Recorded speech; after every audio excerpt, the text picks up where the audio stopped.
Right.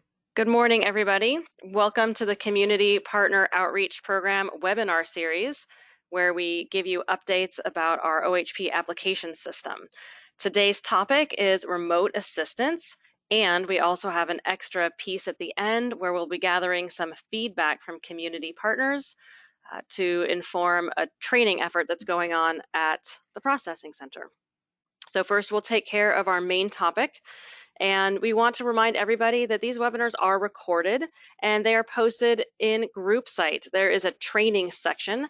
And if you go into the training section and you visit the additional training resources tab, you will find all of the past recorded webinars available for re-listening, for sharing with your colleagues, or if you miss anything, you can grab it there. And we've provided the link.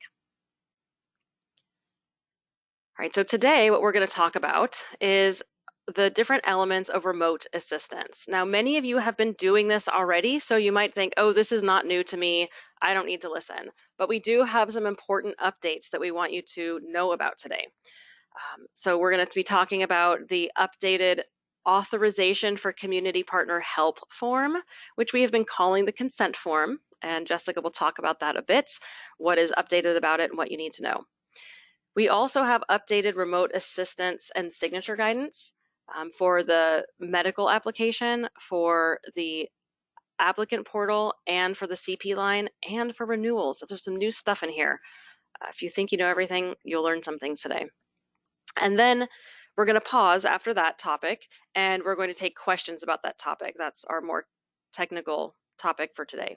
And then at the very end, we are going to ask you community partners who are on the line today for some input to inform our one customer service training team. So that training team is developing a training for the one customer service staff, both the eligibility workers and other workers. So they want to get input from community partners to inform that training. There are about 5 questions, and we'll be doing a poll everywhere, and we'll give you the instructions about how to pull that up. And we'll be asking you at the very end for some input there.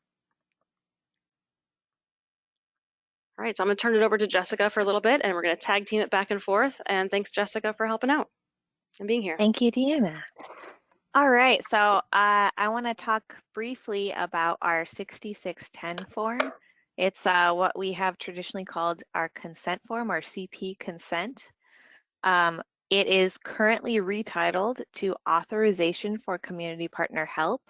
So you may hear folks either internally at ODHS and OHA or externally out in the community call it a few different things. Its official form number is 6610. You may hear it called the CP consent form, CP authorization form, or CP help form. We're going to try to stick with CP authorization form in this presentation. Just know that they're all the same document. You can tell it's the same document because you can see the numbers 6610 in the bottom right-hand corner of the document. And it did get updated in, I want to say it was February of this year. And because of that, we have some cool new things that it does, and we just want to make sure that our guidance is up to date and we're all on the same page. So the most important thing about the new 6610 form is that it no longer has that this form expires in a year language on it. So it does not expire unless someone either signs a new 6610 with a different community partner organization or they remove their authorization by contacting ODHS or OHA. It is available in many languages as a fillable form both in Word and PDF. And you can find all of those language and both of those file formats on the OHA ODHS form server. Because the PDF has a smart signature, we recommend that the Word version is going to serve you better if you are doing remote signatures where you're putting in information as opposed to the client signing it themselves. And we're going to return to that in a second. But first, I really want to double down on where you can find the most updated version of this form. So these authorization forms are all up on the form server. They're available in, and I think even more now than what is listed here, English, English large print, Spanish, Spanish large print, Arabic, traditional Chinese, simplified Chinese, Farsi, Korean, Russian, Somali, Vietnamese. There's a Spanish language 6610 that has an audio recording built in so that folks who speak Hmong can access that. I believe there's also Chuukese and a few other languages that maybe aren't on this list here. You can find PDF and Word format documents of, I believe, all of these. And we have some direct links here for folks who are using this document as a resource, but just know that all of the rest of them are also available.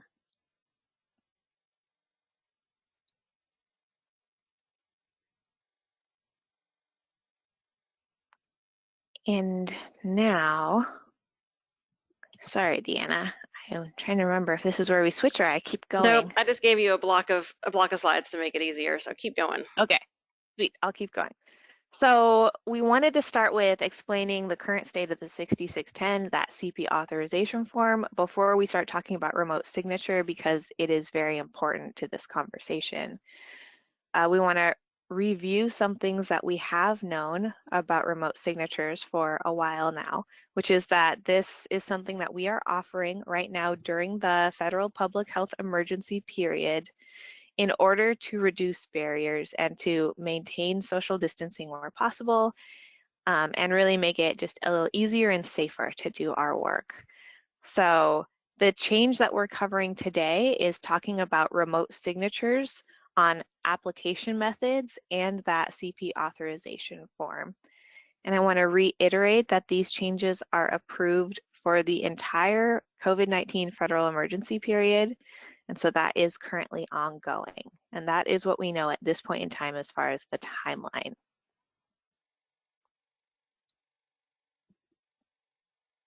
So the first step to helping someone remotely is making sure you have that consent or authorization. None of the things that have changed affect whether a 6610 is required. It is still required for every case. Currently, we have the authorization to take that authorization remotely. And how you do that is you want to make sure that you complete all of the sections of the form.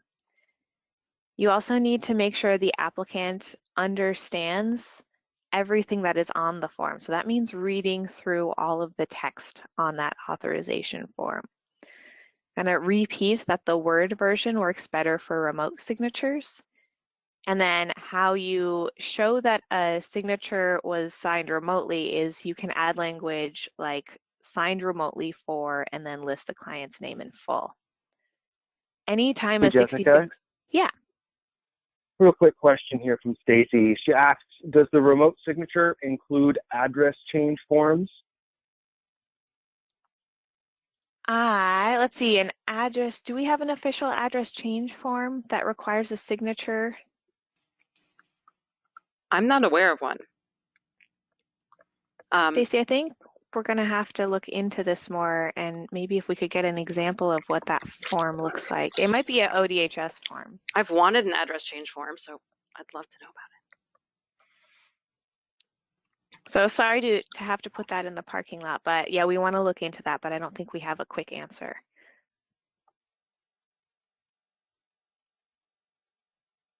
There's one response, yes, there's a form for change of address, and it is a signature form.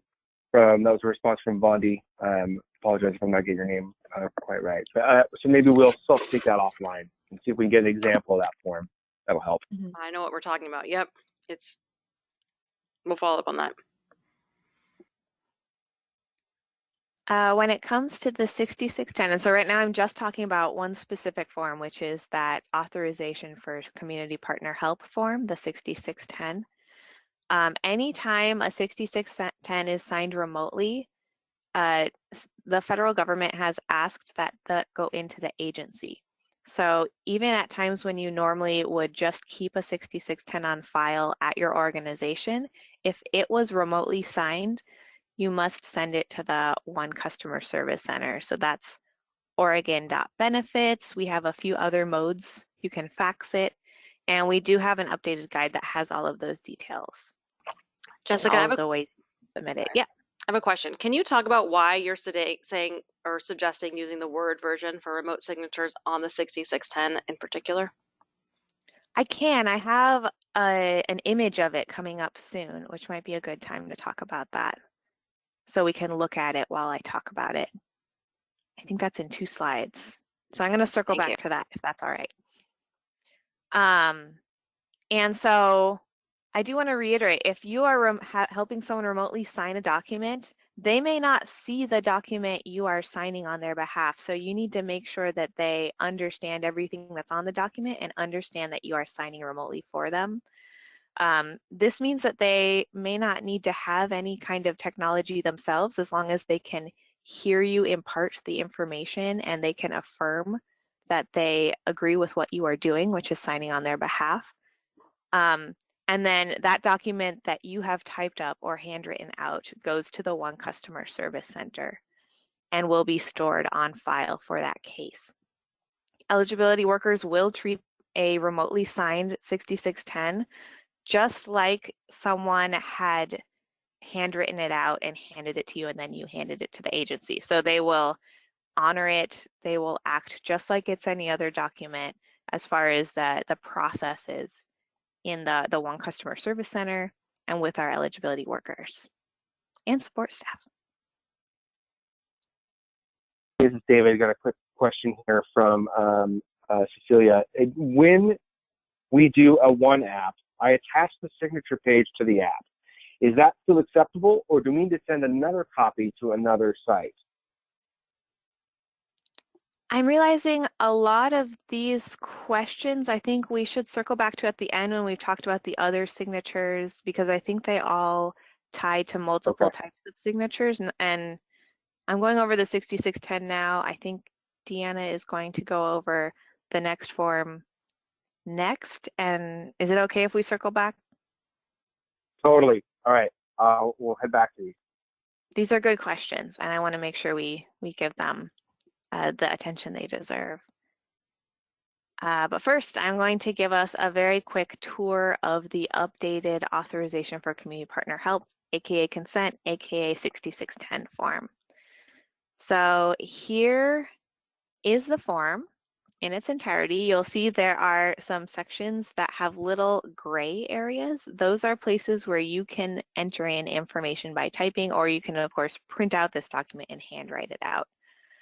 There are some things to point out about this fancy new 6610, which is our old one did not have the Oregon Department of Human Services on it. So this is an important update just from a security and privacy and making sure this document does reflect the folks who are using it and the agencies where that is being used. This is fillable in both Word and PDF format, and more clearly states where we want community partner information versus where we want applicant information. We've also done a full plain language review of all the language right down here, which is very important because it's how people know they are giving authorization and that informed consent. They have to understand your role as a community partner and what you can and cannot do. And then finally, we have the new language for when an authorization is valid. And the only things that invalidate authorization is if OHA or ODHS is told that this member or client does not want this community partner to be associated anymore, or if a new organization is brought on as the community partner for that case. There is still only one community partner organization able to be actively associated with a case at a time.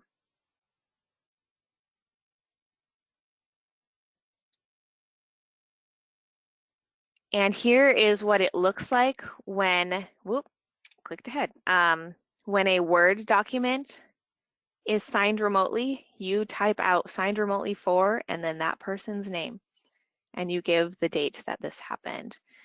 The reason why I am recommending a Word document, and you can definitely then afterwards convert the Word document into a PDF if you'd like, because I know that, for example, uploading to the applicant portal, PDFs are the best way to go. The PDF version of the document has a smart signature built into it, which means that if you are helping someone, it will force you to make a digital signature for them. And if you're helping 5 people a day. That's 5 new signatures being made and stored on your computer. And it's really great for outside of the emergency period because it allows people to sign if they are tech savvy themselves, they can sign, and it is that encrypted real signature that doesn't have any security or privacy concerns because it is built in. But because it's so smart, it is kind of too smart to remotely sign easily, which is why I'm recommending the Word document version here. You could always send someone the PDF, and if they are able to create their signature on their own, they are welcome to do so. But if you're signing remotely from your own computer, the Word document is going to be a little bit easier, just from a technological standpoint. And so this is what it looks like. And now I'm handing it over to Deanna. Thank you, Jessica. So we wanted to talk about how kind of some more pieces about how to provide remote application assistance. And this is where you might hear something. Anyway, let me back up here. So certified application assisters, as I think you know at this point, can assist through the phone or other virtual means in order to honor physical distancing. And this is a provision that we have gotten permission for during the federal COVID emergency period. And remote signatures, this is just a quick review, can be collected for all application methods. So whether you're helping somebody in the applicant portal or on a piece of paper, on a paper application or the PDF, or even via phone with a one eligibility worker. So this is a piece that there has been some recent clarification about, which is that, and I think we go over it in the next slide, but this is just a quick review here that remote signatures are appropriate for all of the methods that a client would normally apply.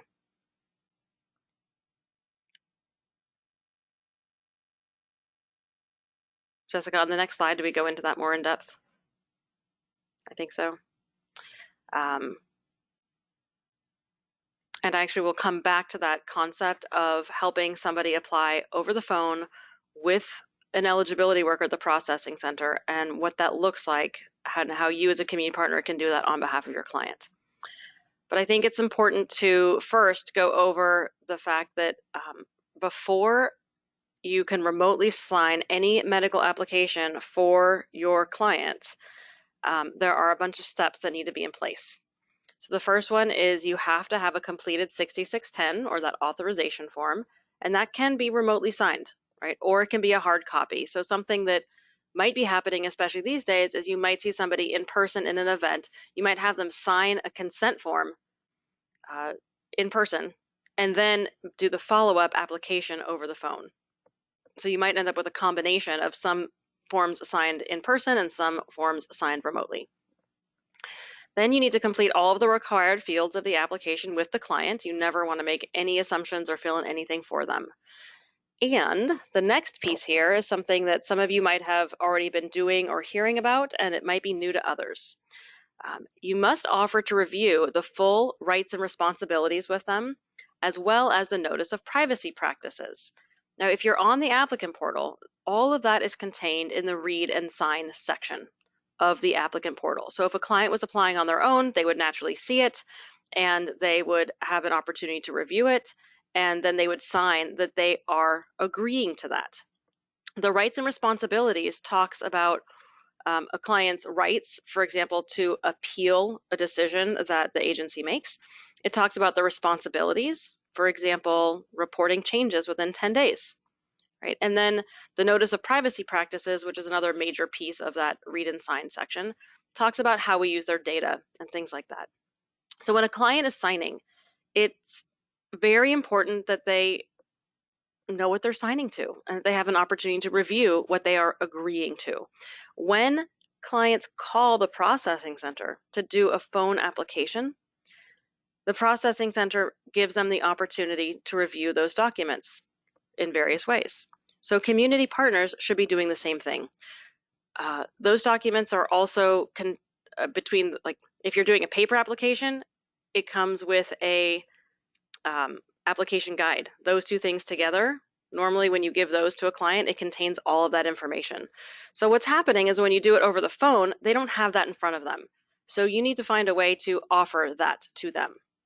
And we do have further guidance that's going to be coming out just in the next few days about how to do that, what that entails, how to document that process. And that's the last bullet here, which is that the Rights and Responsibilities Guide is forthcoming. But for right now, we've always said, make sure the applicant reviews the read and sign section. Make sure the applicant, has a copy of the application guide. And this is why. So this has always been a requirement, but we're really calling it out as to the specifics of why it's important and the different elements that they need to be aware of. So if that's new to you, don't get too stressed out about it. We're going to continue to give you guidance, but before they sign, you need to be offered the opportunity to review that whole read and sign section, including the rights and responsibilities and the notice of privacy practices. And again, we will be giving more guidance on that in your recertification training. So everybody will be taking recertification starting very soon, and we'll be covering it then. And it's going to probably be the next webinar topic for this webinar series as well. So you'll be getting more information. But that is something that needs to happen before the client signs.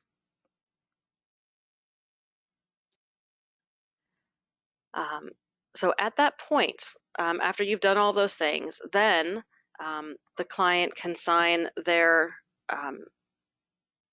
application remotely through you. And Jessica's actually going to talk about this signature page, but I want to back up for a moment. Do I want to back up? Once all of these things are done here on this page that Jessica is backed up to, they have the consent form. They've completed all of the fields in the application with you remotely. You've reviewed the rights and responsibilities and the notice of privacy practices in the read and sign section and offered them the opportunity to review that with you. And they've basically given you their signature. Then you can call the processing center on their behalf and submit a phone application for them if you need to. For example, if it's really urgent, all you're able to do is collect a paper application, or the applicant portal isn't working for some reason, and now you need to expedite it quickly by doing a phone application. Once you've done all of this, you can call the processing center and transfer all that information on their behalf without them being on the phone.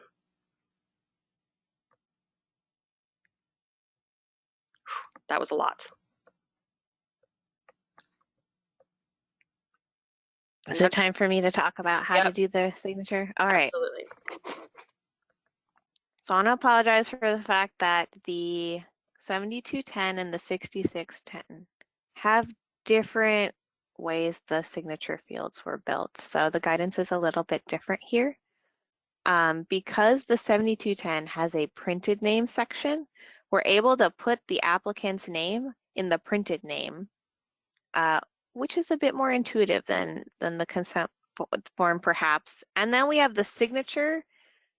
We have an option for folks who want to do that fancy digital signature I talked about before, because we want the community partner, so the individual who is signing remotely.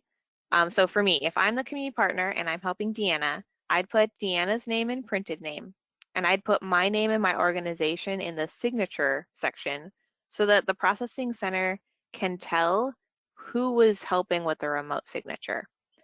And so if you're handwriting it, you print this out and you can handwrite your name and your organization into the signature field.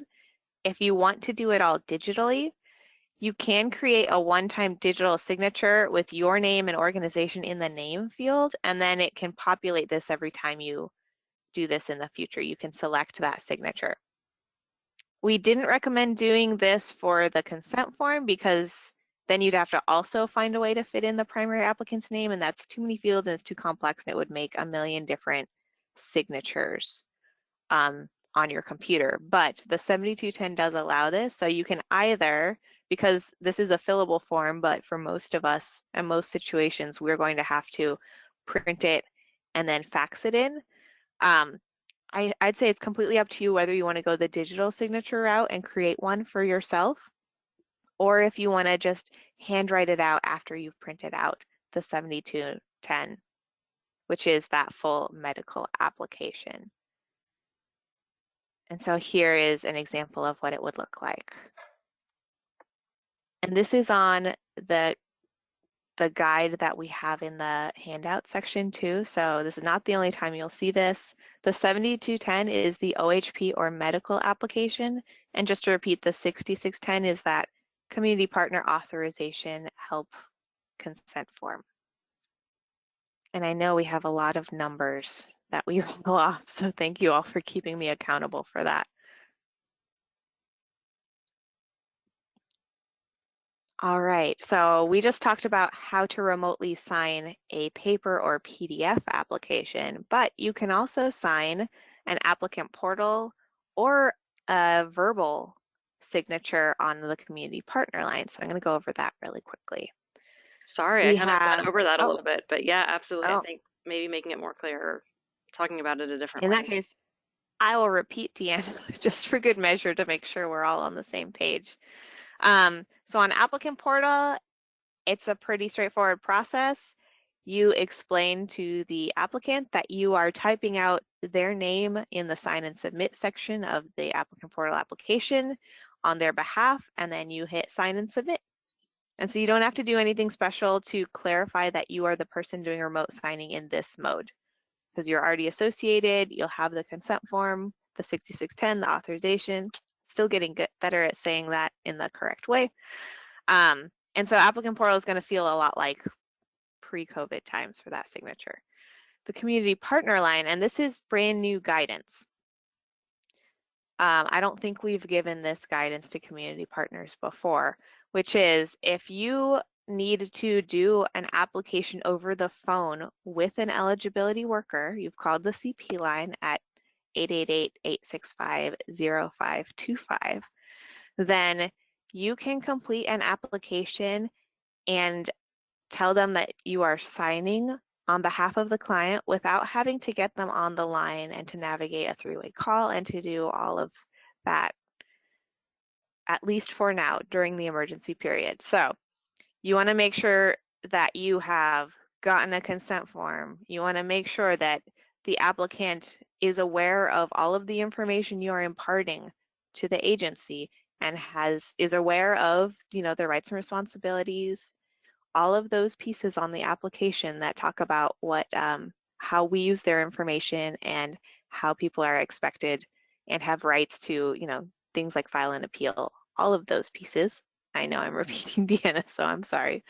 But I just really want to drive home that if you are doing any of these remote signing steps, that is not, it's sort of extra important for us to make sure people understand what we are signing on their behalf, because there's that extra possibility for disconnect because they can't necessarily see what we're doing when we're doing it. And so I really want to make sure that I am harping on that one more time just to make sure that's really clear. And the client should know that you will be signing remotely on their behalf.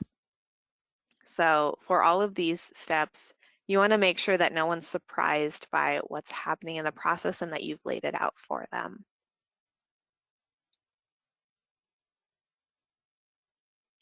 And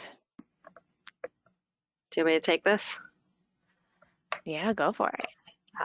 All right, so we also got some clarity recently that renewals, well, first of all, a reminder, renewals are continuing throughout the pandemic and through the emergency period. Renewals have not stopped, both active renewals and auto renewals. However, we are offering some new guidance, and we have clarified that we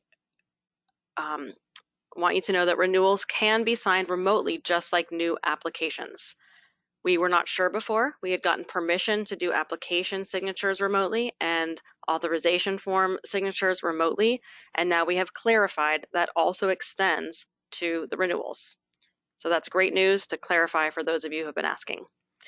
Now, as a reminder, auto renewals don't require a signature. That's something where the client gets automatically renewed for another year of coverage because all of their existing data checks out against the hub and no additional information is needed for them to have their coverage extended a year. But for anybody who does need a signature for renewal, you can do it remotely. That means you can also do it over the phone. Now, new guidance has been shared with eligibility workers, but this is all coming out to you and eligibility workers at about the same time. So today's Wednesday. That communication to workers just went out on Monday.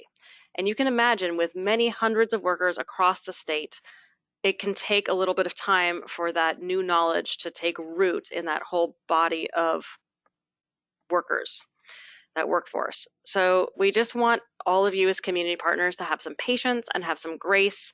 Please know this is coming out all at the same time. If you talk to a worker and they are not aware of this, you can say that your regional outreach coordinator told you that there was a communication that went out on Monday, August 23rd, but just have some patience and know that we're all learning together and we're all adjusting to these changing guidelines. So it's good news that you might need to have some patience with.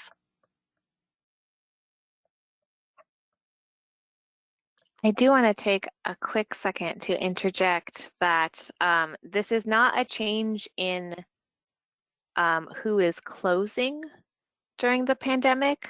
This is not a change to how renewals are working. It's just additional guidance that we can give the go-ahead to do remote signatures on renewal paperwork. That the requirement to respond to renewal paperwork has never stopped. However, the consequences have changed because people are not closing due to non-response. So I just want to take a quick moment to insert that in, but also the renewals specific webinar has a lot more good details on that. So I want to refer folks to that if they have more questions. It's a good reminder. Thank you.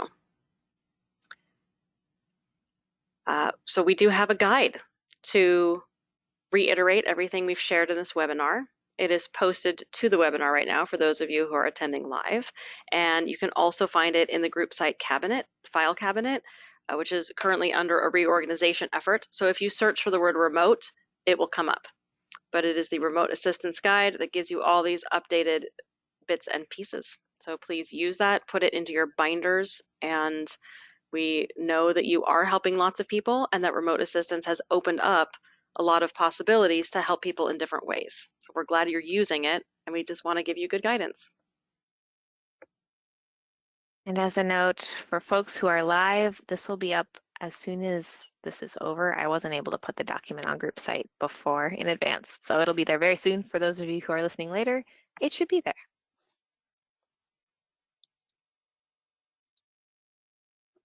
Right, so this is the point at which we pause for questions about everything we've just gone over, and then we will, after that, launch into a survey to ask you as community partners what you want the processing center folks, the eligibility workers and non-eligibility workers, to know about the work that you do and how you experience their assistance to inform that training.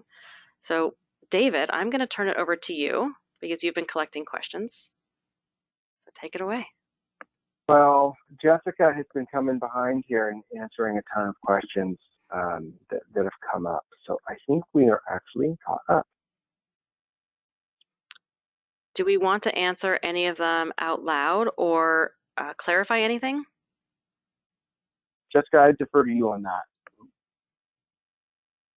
Yeah, let's see, back to the 6610, we do have a question about, so if people have older 6610s or authorization forms, I just want to say that if there are any older versions that have an expiration date, those will expire, but they should be accepted right now. However, I highly recommend getting a new one.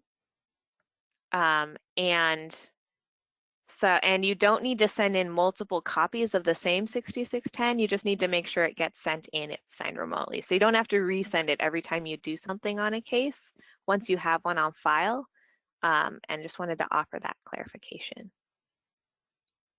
And also that CP authorization form can be uploaded into the applicant portal.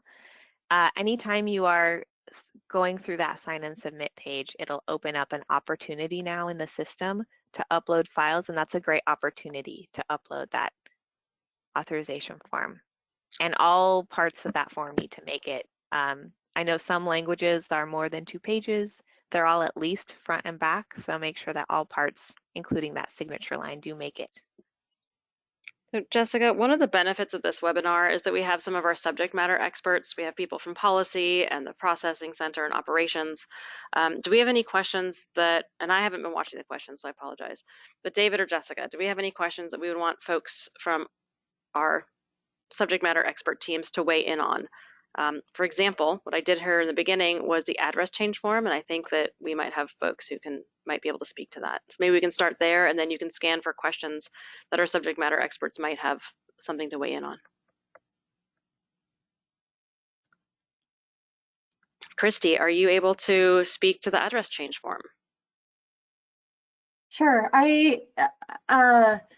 I'm not exactly sure what address change form is being referred to. I'm assuming it is the 943 form. Perhaps it is a standard ODHS change form that encompasses a lot of different types of changes that a person might report. And if that's the form, it really doesn't matter. So yes, the answer to the original question is yes, a community partner with valid authorization to assist someone is certainly allowed to report changes on behalf of an Oregonian. And that could be via any of our methods, applicant portal, phone, email, writing.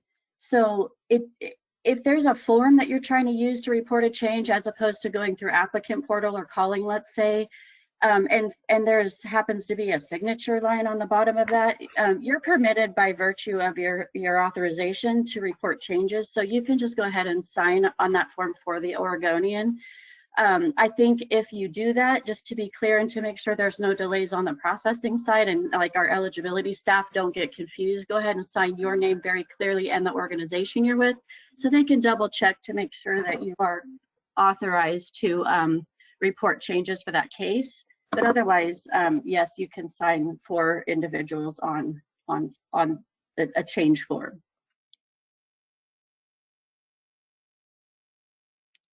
Thank you.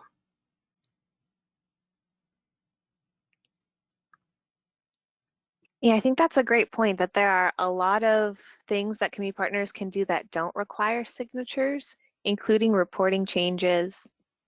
And so we do have in the Getting Started Guide and the Client Advocacy Guide a helpful template to help make sure if you are emailing in information on a case or want to do something with a case, just to make sure we have all the information we need to take action, but that is not a situation where we're requiring a signature. So I'm not sure if that context helps. Like there are official forms and then there are templates we've made just to help make sure the right information gets across. I'm seeing a lot of great questions.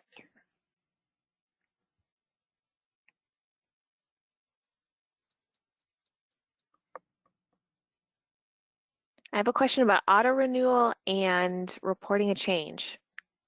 And so I do want to point back towards the renewal training we gave because it's going to have more details. But if someone is auto renewed and they don't need to take action, and we know that that's a pretty high likelihood of auto renewals right now, then they're going to go back into active mode and you can report a change just like you would on any other active case. And so that functionality should be allowed in the applicant portal. You should be able to call it in, use all our normal methods. If you're running into any trouble, let us know and we'd be happy to investigate further.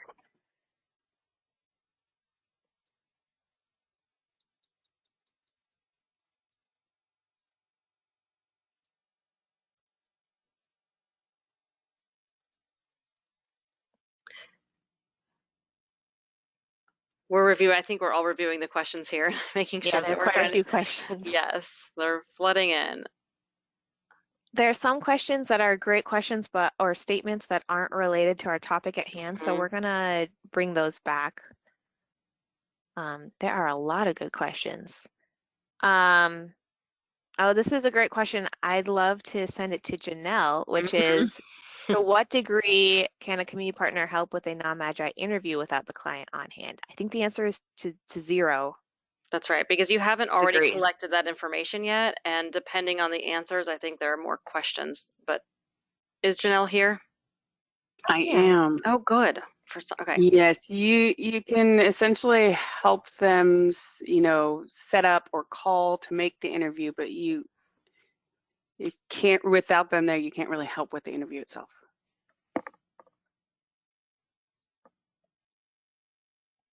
Thank you for clarifying that.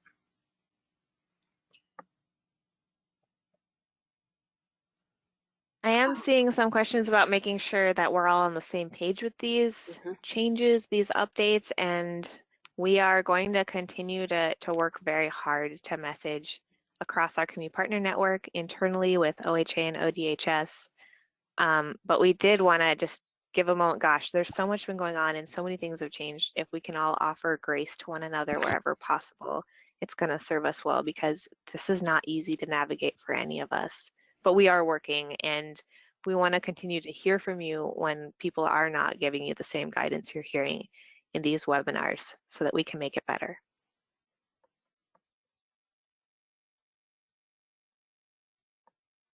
I do have a question about who can sign a 6610. And I think we're staffing the answer right now. I believe it must be either the primary applicant or their spouse in order to get associated with the case. Thank you, Christy, for clarifying that.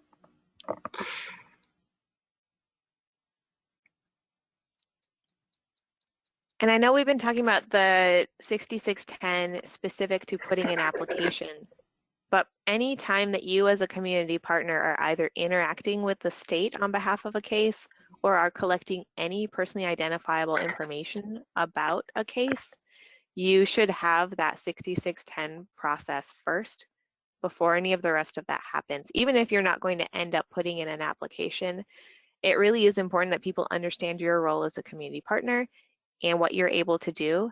And it's also very important for the workers on the other side to know that you have been given that authorization to act on behalf of a case or to check on a case.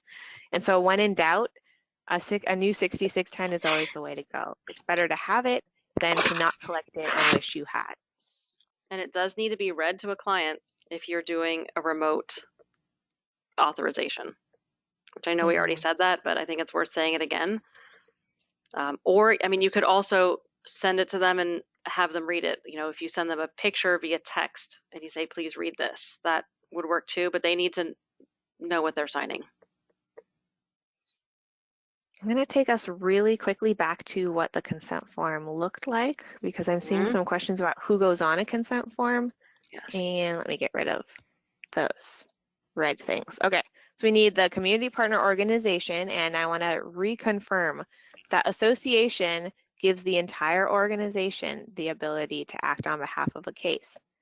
The individual who is helping in this instance, their assister ID, the name of the applicant, so it has to be the primary applicant or their spouse, that applicant's date of birth and phone number, the names and birth dates of all adults on the application, the total number of household members, including adults and minors, and then the number of household members who are 19 and over. So those are the fields, and so that should have a complete household count in this. And then the signature and date. So those are all the fillable fields. I'm gonna zoom us back to where we were now. But I saw a few different questions along those lines, so I want to make sure we took a moment to revisit.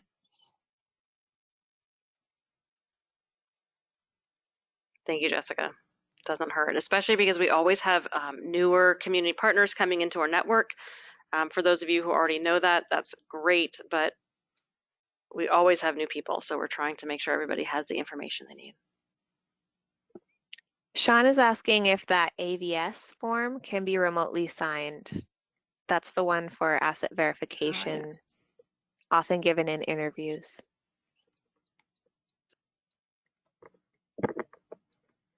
It can be, I think this is a different question than one I wrote an answer to. So the 6610 does not give the CP the authorization to sign that form on the client's behalf. The client must sign it. However, if that individual is on the phone with an eligibility worker, I do believe that there's a remote signature option that way, but not through the CP. And I think that's an important clarification, Janelle, so I'm glad you said it that way. We have gotten permission from the federal government to allow for remote signatures in certain cases through community partners. The processing center and the eligibility workers have a lot more leeway in terms of how they can collect signatures from clients. They have different tools and different permissions. When it comes to community partners doing remote signatures, we have a more limited amount of permissions about what community partners can do. So our guidance on remote signatures is very limited. It's limited to the authorization form or consent form, that's 6610, the initial application, which is the 7210, the renewal form, and the different ways that you would submit those 3 forms. But it really doesn't extend to the other forms that clients fill out with the agency.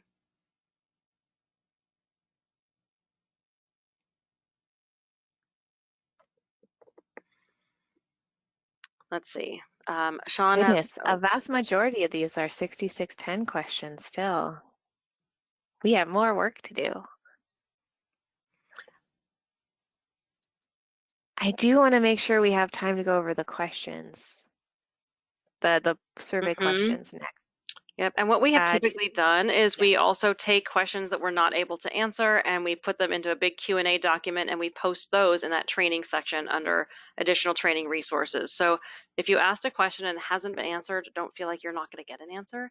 It just may take us some time to compile them and post them. I do want to address that some people are asking about the rights and responsibilities and the notice of privacy practices, that read and sign section, and where to find what, and can certain pages of the application be given. That is a whole extra topic. So we gave you a little bit of a teaser about it today. I would say at the moment, if you are doing an applicant portal application and the read and sign section contains everything you need, and that is what the client is signing to and what you should offer to review with them.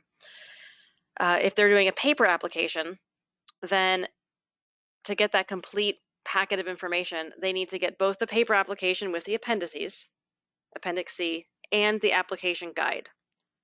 And we're going to be providing more guidance about how to get them those different documents, links to those documents, etc., forthcoming. But just that would be a way to make sure they get what they need is the application with the appendices and the application guide if they're doing a paper or a PDF application. I think we're going to have to leave it at that right now, but know that we are going to provide more guidance and more opportunity for going in depth with questions on that piece of it as we all work to make sure we're adopting that and incorporating it into our practices. That's going to be a little bit of a process for many organizations, and we recognize that. I'm going to